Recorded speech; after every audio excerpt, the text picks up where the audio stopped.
बैठक हुई और वो बैठक का मकसद एक ही था कि 8 तारीख को राजस्थान की विधानसभा पर घेराव है और हमारी राजस्थान की प्रदेश कार्यकारिणी ने यह तय किया था कि आप 5 तारीख को मीटिंग करके जिला हेडक्वार्टर पर संबंधित अधिकारी को ज्ञापन देंगे।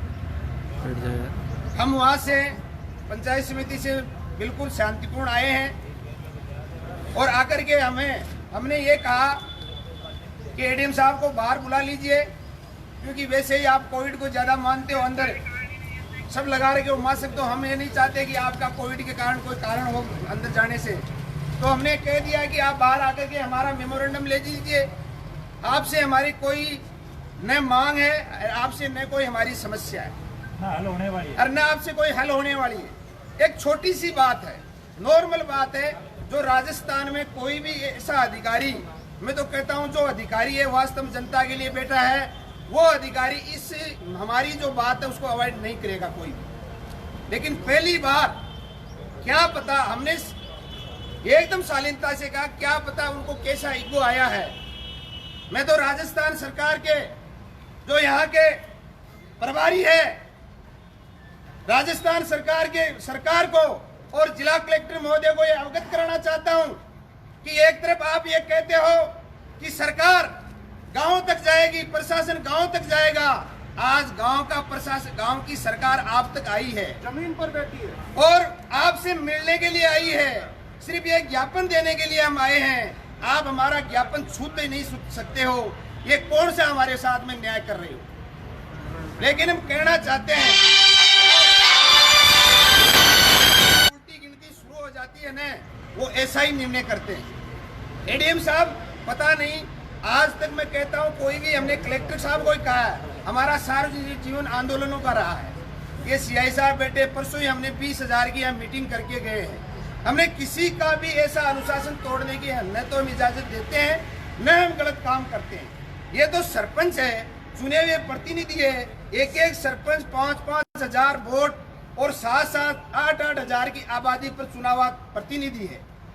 आप उसकी इस तरह से इज्जत करते हो। आप कहते हो मैं नहीं आऊंगा, आप आ जाओ। मैं तो ये कहता हूं कि आपको बीच में आकर के ज्ञापन लेना चाहिए था इतने। लेकिन क्या होता है, देखो मैं सब साथियों को कहना चाहता हूं, ये हमारा ईगो था ही नहीं, ये हमारी कोई पर्सनल ईगो ही नहीं था। हमने तो कहा कि कहते बाहर आ जाएंगे, ईगो इन्होंने ही बढ़ा दिया। अब ये अंदर बैठे हैं, तो मैं तो प्रशासन से कहना चाहता हूं, जब तक कोई भी अधिकारी बाहर आकर के हमारा ज्ञापन नहीं लेगा, तब तक हम यहां से नहीं जाएंगे, तब तक हम यहां से नहीं जाएंगे। चाहे हमें हमारे साथियों को, सरपंचों को वापस बुलाना पड़े, कई गांवों में उनको बुलाना पड़े, ये कोई बड़ी बात नहीं है। आप एडमिनिस्ट्रेशन चलाते हो, नागौर इतना बड़ा जिला है, उस पूरे जिले को आप चलाते हो। आप छोटी सी बात के लिए इतना अड़ गए। आपका प्रशासन से, हमारे से डायरेक्ट नाता रिश्ता है।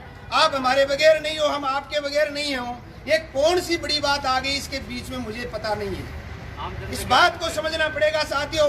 जिस तरह से किसी सरपंच साथी ने कहा, जिस तरह से ब्यूरोक्रेसी हावी हो रही है, जिस तरह से ब्यूरोक्रेसी जनप्रतिनिधियों पर हावी हो रही है, ये अपने आप में लोकतंत्र के लिए शुभ संकेत नहीं है। क्या हो रही है? ये लोकतंत्र की हत्या है। ये जिस तरह से चुने हुए जनप्रतिनिधियों के साथ में समस्या का समाधान अलग बात है, उनके साथ में बात ही नहीं करना, इससे बड़ी सरपंच और पंचायत के मुखिया की तोहिन इससे बुरी क्या हो सकती है। इससे बड़ी बात क्या हो सकती है। जिस देश के अंदर गहलोत साहब कह रहे हैं कि गांव की पंचायतों को मजबूत करो, आम सबका साथ सबका विकास, सबके साथ मिलो, गांव-गांव में जाओ। और एडीएम साहब कागजों में, मुझे ऐसा लग रहा है कागजों में चौपाल लगा रहे हैं। चौपाल लगाने के लिए क्या करते हैं, ये सीओ साहब वीडियो को फोन करते हैं, वीडियो सरपंच को फोन करता है और सरपंच इनकी पूरी व्यवस्था करता है। वहाँ चौपाल की पूरा खर्चा सरपंच करता है, टेंट सरपंच लगाता है, कुर्सियां सरपंच लगाता है, माइक सरपंच लगाता है, और इनके खाने की व्यवस्था तक सरपंच हुआ। सुदरासन ग्राम पंचायत में कलेक्टर साहब गए, नेक और सच्चे इंसान है, उन्होंने हमारी पूरी समस्या सुनी। और आपके नीचे जो एडीएम साहब बैठे हैं, वो इतने सरपंचों से बात नहीं कर रहा है। इसमें मैं तो कलेक्टर साहब आपकी कमी मानता हूं। आपका नीचे का अधिकारी यदि इस तरह का व्यवहार हमारे साथ में कर रहा है तो हम किसकी गलती माने भाई? कौन जिम्मेदार है इसके लिए? उसका ऊपर का अधिकारी भाई। और तो क्या हो सकता है? आप स्वयं मिलने के लिए जाते हो पंचायतों के अंदर, आप कहते हो हमारे पास डायरेक्ट आओ, सीधे आओ, कभी आओ, रात में आओ, दिन में आओ, और आपका अधिकारी यदि हमारी बात नहीं सुनता है तो इसमें कौन सी गलती कहाँ है? इस बात के लिए भी हमें सोचने की जरूरत है। हाँ सर, सर हाँ, अरे सर हम आपके द्वार पे आ गए, सारे सरपंच आपके अधिकारियों के मिनी लगी हुई है पैरों के नीचे। सरपंच एकता जिंदाबाद। वो बाहर ज्ञापन लेने के लिए नहीं आ रहे हैं जी। हाँ।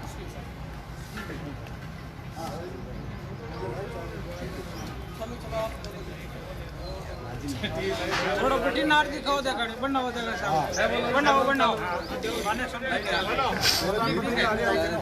ग्रामीण विकास की जो समस्याएं हैं उनको लेकर हम राजस्थान के यशस्वी मुख्यमंत्री जी अशोक जी गहलोत साहब को 8 तारीख को हमारी 20 जो मांग पत्र है इसका ज्ञापन सौंपेंगे।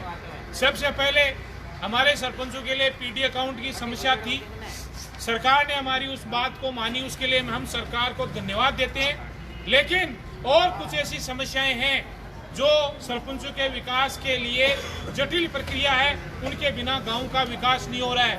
आज जिला कलेक्टर के इस परिसर में माननीय कलेक्टर महोदय की अनुपस्थिति के कारण हम एडीएम साहब से मिलकर ये ज्ञापन देना चाह रहे थे, और गांव की चुनी हुई सरकार आज इस जिले में यहाँ बैठी है।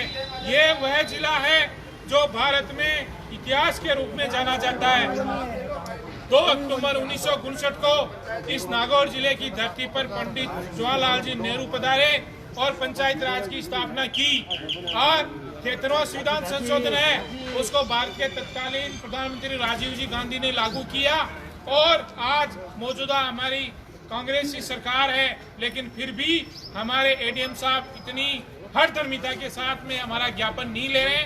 इसके लिए हमारा नागौर जिले का सरपंच संघ इस बात की निंदा करता है कि एडीएम साहब जब गांव के संग अभियान लगता है तो सरपंच लोग आपके लिए पलक पावड़े बिछाते हैं, आपके लिए टेंट की व्यवस्था करते हैं, खाने की व्यवस्था करते हैं और जनता की समस्याओं का निवारण करते हैं। और राजस्व के अंदर जो वाद होते हैं उनको हम निस्तारण करते हैं और वाद मुक्त ग्राम पंचायतें घोषित करवाते हैं। और सरकार की जो योजनाएं अगर उनको आज लागू करने का काम धरातल पर है वो सरपंच का है। सरपंच एक लोक सेवक है और लोकतंत्र का असली अगर कोई सेवक है तो वो सरपंच होता है। इसलिए चुनी हुई सरकार आज सड़कों पे बैठी है। निश्चित रूप से सरपंच संघ इसकी कड़ी निंदा करते हैं। एडीएम साहब आपको होश में आकर हमारा ज्ञापन लेना चाहिए और हमारी बात है वो जयपुर तक पहुंचानी चाहिए, वरना हम सब लोग मिलकर हमारे शासन सचिव और आयुक्त